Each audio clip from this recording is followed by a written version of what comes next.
Sai Charita, Chapter 14, Ratnaji's Meeting with Sai. Those who listen to the stories of Sai with love, they will be effortlessly benefited. Their devotion at Sai's feet will increase and they will obtain happiness and prosperity.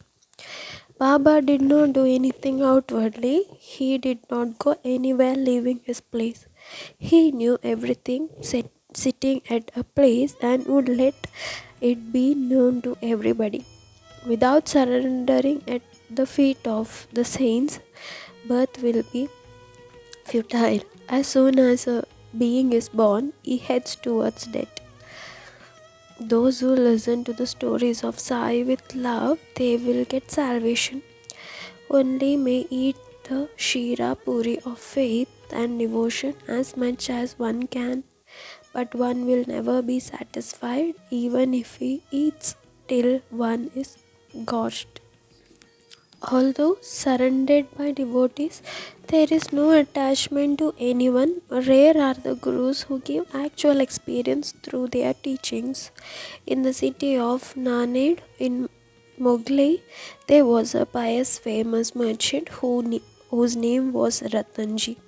He was rich. Nobody returned empty handed from his house. He had every material possession, but the pleasure of all his wealth was of no consequences because he had no son. He had 12 daughters, one after the other. What use is a pilgrimage without pity of repentance? What is a home without a son? He was constantly worrying about whether God would grant him a victorious son. Because of this, Sethji was always depressed, so he could not relish food and drink. He had immense faith in Dasganu. He opened his heart to him. One day, Dasganu advised him to go to Shirdi. He told Ratanji, "Go and take Baba's darshan. Bow down at his feet and tell him your heart's secret at length. He will bless you. Your well-being will be assured. Baba's deeds are inconvincible.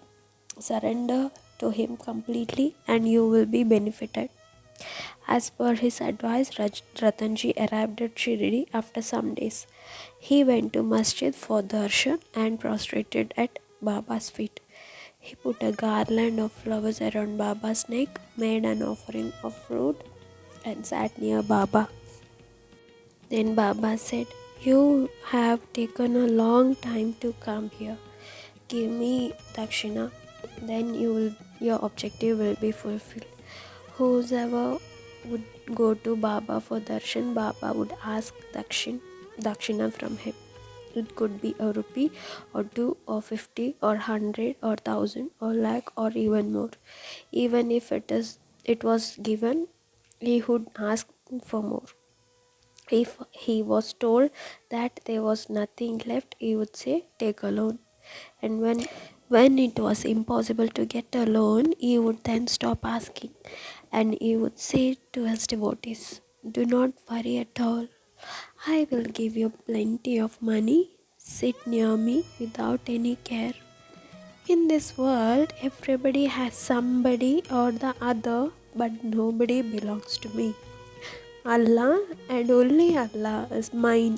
I need such a person who can love me more than life. If such a person gives me something, I give him 100. One may doubt if Sai has fulfilled all his wishes. Why does he require dakshina? How can he be called desirable when he asks for money from his devotees? Why does he stretch out his hands when a hailstone or diamond or a copper coin or a gold moher are all alike to him? When he begs alms for the appeasement of his hunger has taken a vow of non-attachment. When he appears to be without expectation and totally disinterested, why then this desire for dakshina? If the 8 siddhis stand to serve him with folded hands and the 9 treasures are at his command. Why should such a person stoop to beg for money? Why does a sadhu need dakshina? Being a fakir, why cannot he escape greed? To clear these doubts, a lot of efforts are not needed. Wealth should be accumulated for a good cause. This would have been the main reason. In the beginning, Baba did not take anything.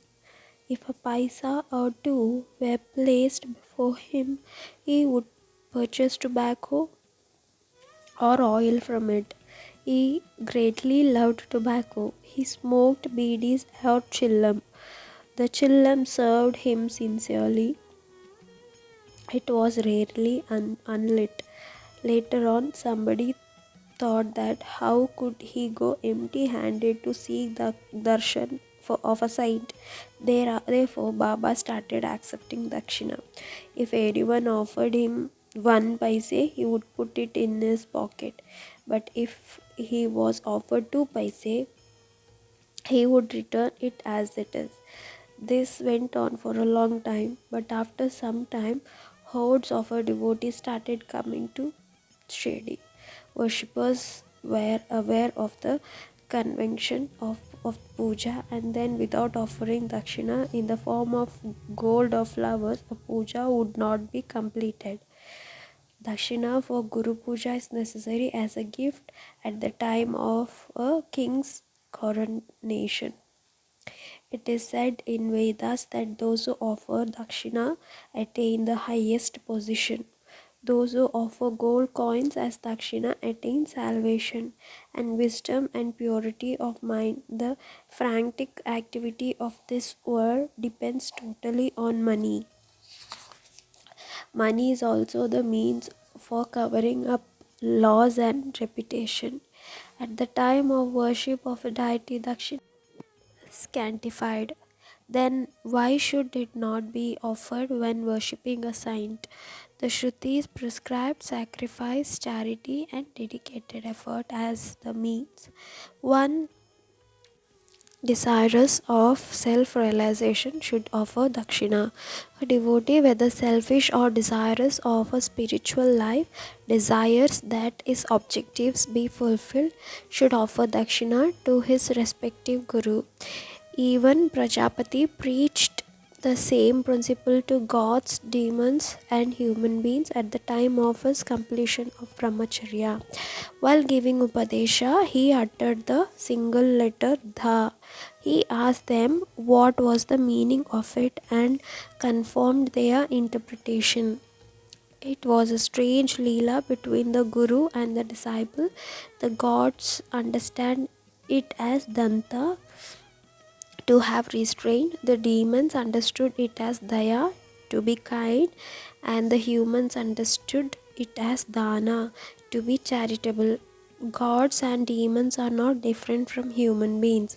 Gods are not people, they are human beings, but only with a different nature.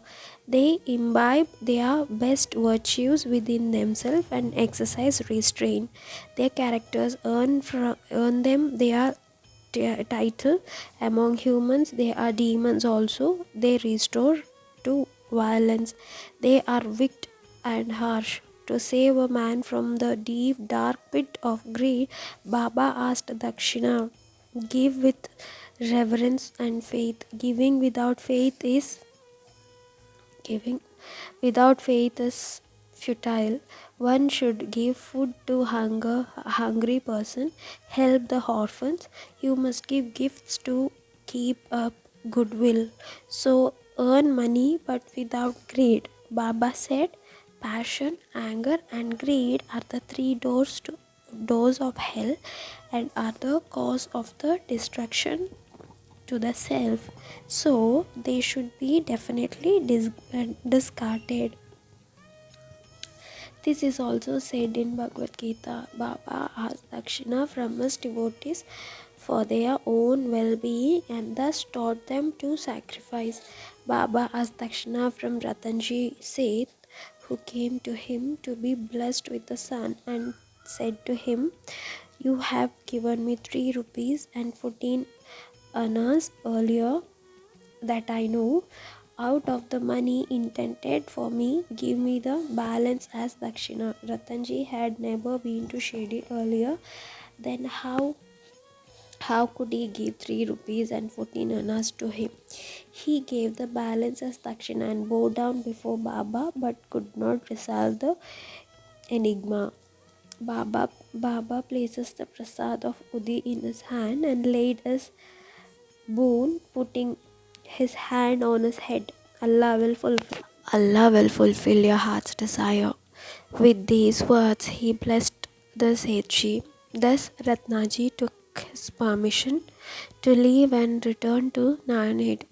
He met Daskanu and asked why Baba reminded him of giving him 3 rupees and 14 annas earlier. Daskanu remembered the day when a Maulvi, a Aulia, came to Ratanji's house before he decided to visit Shady. Being a Muslim, Aulia, the Mauli, was working as a coolie for his living. Seshri offered him fruits, refreshments, and garlands. He also offered him a light meal. Taskano thought that at that moment of checking the expenses of the same and found the total amount was 3 rupees and 14 annas. Baba gave that receipt showing no difference between that Haulia and himself. Baba was aware of everything, the past, present and the future, whenever and whatever country it may happen in. Though he was sitting in this masjid, there was no acquaintance between that Aulia and Nanid and Sai, but how did he know about the incident? Though the outer bodies of Aulia and Baba were two, but internally they were united. Anything might take place anywhere in the world, but the sages and the saints are the wireless machines without cables. They are aware of it from the beginning to end. It is proved here in the following incident. At an auspicious time, by Baba's blessing, Ratanji's wife gave birth to a jewel of a son. After that also, Ratanji used to visit Shady, even though a mango tree blossoms fully during spring. All the fruits do not ripen. Similarly, out of 12 children, only 4 survived and lived happily in Naned. Ratanji did not regret this at all and lived happily afterwards. How did Rao Bahadur Sate go to Shady? This story is narrated by Das Kanu in the 21st chapter of Bhagat Leela Amrit. Maharaja blessed Sate and said, "Get married, a son will be born to you." Sate got married accordingly. After that, 2 daughters were born, and Sate was full of sorrows. But Baba's blessings were not in vain. After 2 daughters, a son was born to Sate. There was a poor man from Thane whose name was Cholkar. Baba became happy over his love and devotion. Knowledge without experience is like a forehead without kumkum tilak, bhajans without love, reading a book without comprehension, no reading. All these efforts are futile. So the Sai Charita is not a story but a treasure of love. It is the nectar like sweet meat or oneself which should be enjoyed with faith and devotion.